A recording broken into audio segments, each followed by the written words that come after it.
Hi. Hello. We're back. Alright, so as you can probably guess or maybe see by the video title, even though I haven't thought about that yet, so maybe it doesn't really make sense, we're back. We're in a new league, which of course means a new draft analysis.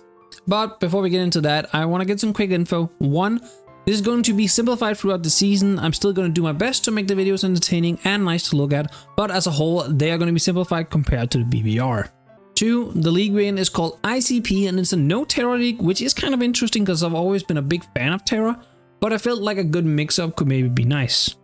It's pretty much standard draft league rules, though the overall ceiling was taken down a bit by banning stuff like Iron Valiant, Dragapult, etc. and etc. We had picked 6 out of 14, which is kind of in the middle, but hopefully we could still get a good top tier mon, though both the mons I initially wanted was taken before my pick. With that out of the way, let's jump into our squad. First off, if you looked at the thumbnail, you can probably guess this one, where we picked up Garchomp. So Garchomp is a really good mon, it's pretty versatile, you have a good physically offensive presence immediately, like strong attack stat, pretty good speed, but you also get a reliable hazard setup with both spikes and stealth rocks. So generally, I just think Garchomp is a very good overall first pick, specifically also when we are considering like we don't have access to Dragapult, Iron Valiant, Great Tusk. Like there's a lot of these top tier mons that are kind of taken away, which kind of increases Garchomp's value overall. So getting him at 6 is definitely not bad at all. The only thing is, I used Garchomp not that long. Well, I say it's not that long ago. It's about a year ago now at this point. But I have used Garchomp in Gen 9 before, and I've used it plenty of times in Gen 8 and whatnot. So I was hoping to get something a little bit more newer, a little bit more fresh. But sometimes you just gotta go with all reliable. To support our Garchomp, I wanted to get a mon that I think can be a really good pivot and can kind of come in and just take a couple of hits here and there. And I think that mon for us is gonna be Zapdos. So for Zapdos, for me, have always been this kind of mon that like, it's just reliable. Like you know what you're gonna get with Zapdos. It's not gonna do anything amazing. It can't really set up in any way, so it's not gonna win a game by all of a sudden sweeping or something like that. But on the other hand, you also know it's gonna be annoying for your opponent. It's gonna cause static pairs. And it's just gonna roost and stall them out a little bit maybe sometimes, but also provide decent offensive pressure.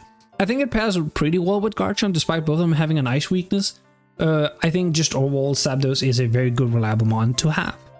For our third pick though, I wanted something new. Like I was in this situation where like I haven't had drafted anything new yet, so I wanted something I haven't tried before, so we ended up going with Ogerpon. This is gonna be Ogerpon Teal, and as I said, this is a no TERA league, so this is just no TERA Ogerpon, which maybe is a little bit odd, but I feel for the pricing, which I believe was 13 points for Ogerpon, was pretty okay. It gives us a good versatile mon. Well, I wouldn't say super versatile. It gives us a good offensive mon that's really good at running Choice Scarf, can have access to spikes as well. So now we had taken a little bit of the pressure off Garchomp. Really good pivot mon with U-turn. Have a very strong stab move in Ivy Cudgel. Gets good coverage with knockoff. Gets access to play rough, stuff like that. So overall, I think Ogerpon is a very, very good mon. I think it is going to be a little bit one-dimensional, but I don't mind that because both our first 2 mons are very good at kind of being able to fill both a defensive and offensive role, so I don't mind Ogerpon just being like purely offensive. Now, as you can see here, our first 3 picks, of course, all have a ice weakness, which is not great. So we wanted to pick up a mon that essentially can be an ice resist, and that was Hisuian Goodra. And before you say anything, yes, I know it doesn't resist ice, but it practically does. So the thing is, most ice types that you're going to be facing are either going to be physical in Weavile and Mamoswine, which are just way too strong. Like even if you do have a steel type, both of them can beat that, specifically Mamoswine because it's part ground, or they're going to be special. And any special ice type, Goodra doesn't care about. Like Iron Bundle, get out of here. Easily taken care of. So that's why I don't mind having Goodra as our steel type here. Plus, I think Goodra is just a very good, reliable mon. Gets access to, of course, Dragon Tail. Doesn't have Stealth Rock, but again, we already have dual hazard setting. So I didn't mind our steel type not having hazard. Plus, Goodra has really good abilities. Sap Sipper, what's it called? Shell Armor. I mean, not being able to get crit on a bulky mon, who doesn't love that? And then Gooey, just in case we need some speed control. I love Hisuian Goodra. I think it will do amazing. For our 5th pick, I went with Tentacruel. I think Tentacruel is a really good, reliable water mon, but also more specifically, it is a reliable rabbit spinner. I wanted a spinner at this point because we don't want our team to just unnecessarily die to hazards. I think Tentacruel can come almost every week, run spin, run like knockoff, flip turn. Like it's just really good at doing what it needs to do. And it's also an actual ice resist compared to Goodra. Though, again, it doesn't have the greatest physical defense, so something like a Weavile, something like a Mamoswine is still gonna cause this issue, but I think the rest of our team can kind of handle that a little bit. But yeah, love Tentacruel. Now, for our 6 picks, when it comes to fairy types in Gen 9, I think you have to either get a top tier fairy type, which is like Iron Valiant, Enamor, stuff like that, or you just have to like pick a fairy type and kind of hope. I think there's only really one low tier fairy type that's actually truly worth it, and that is Diancie. That's why I picked up Diancie. I think Diancie, besides being a fairy type, and of course therefore scaring away a couple of the dragon types, it serves so much more. It can be a hazard setter with both spikes and stuff rock. It can be a setup mon with Calm Mind. It can be a trick room mon. I think just Diancie offers so much more than so many other of the fairy types in the format that I just think it's like the best worth low tier fairy type there is. Plus, who doesn't like Diancie? Look at it. It's just a floating rock. That's cool. Now, up until now, I've been talking a little bit about how we're weak to physical ice types such as Weavile and whatnot, so we wanted to pick up a mon that we know can at least handle those, and with that we picked up Scrafty. Now initially I actually picked up Hariyama in this slot, but we ended up dropping Hariyama for Scrafty in the grace period, simply because we were lacking a dark type and there wasn't really a dark type in the lower tiers that we felt fit the team that well, so just picking up Scrafty instead just made more sense. It offers a lot of what Hariyama does, being really bulky, being able to kind of just be a little bit annoying with like knockoff and whatnot, and it gets an additional setup mon and with either Dragon Dance or Bulk Up, so it's kind of nice. But mostly I think Scrafty is going to be like just in a bulky position this season. To help round out a little bit of our bulk, I wanted another mon that I know is reliable to just switch in, take like fighting hits, take a lot of other hits and whatnot, and just being an overall annoying mon to try and kill. So I ended up picking up Yuxi.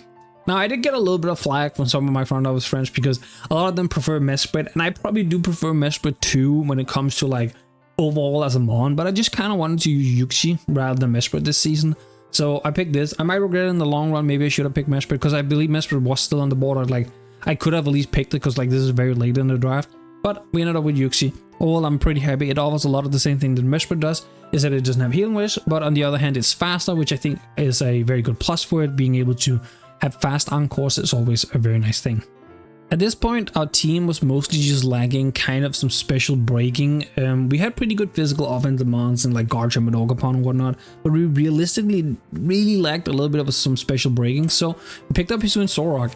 This was suggested to me by some of my front office friends. And when they said it, I immediately went for it. I love Hisuian Solrock. It is arguably my favorite normal type of all time. It's kind of that all liggy, but I just love its design so much. So getting a chance to use it again, I absolutely jumped at it. And to round out our team, we just need a little bit of a speed. Right now we were capping out at 110 speed, which is not that great. You do want a mon that's faster than that. Typically you want a mon that's above 115 to really like help a little bit. So I ended up picking Inteleon. So this is going to be our third time, I think, going with Inteleon. I don't know what it is. Whenever I feel like I need a speedy mon, Inteleon just kind of like talks to me. Like he's the green mask. He's like the god, like, you know, he just talks to me. I think it's really, really good. I think it's pretty reliable. Like you just gotta hit your Hydro Pumps. 120 speed is always nice. 125 speed is amazing. Doesn't have the most wide move pool, but realistically you just need to be able to hit your water moves, your ice moves, and your occasional either Shadow Ball, Dark Pulse, or like Vacuum Waves. So overall, pretty happy about Inteleon. Could maybe have rounded out the team a little bit better, but honestly, I like this team. I think it's pretty good, especially after coming from a little bit of a break. I think this is a pretty good, well-rounded team.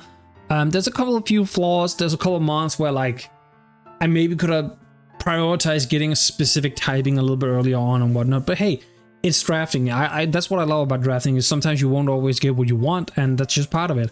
As always, if you liked the video, make sure to leave a like on the video, leave a comment down below what you think of the team, and subscribe to the channel for any future videos.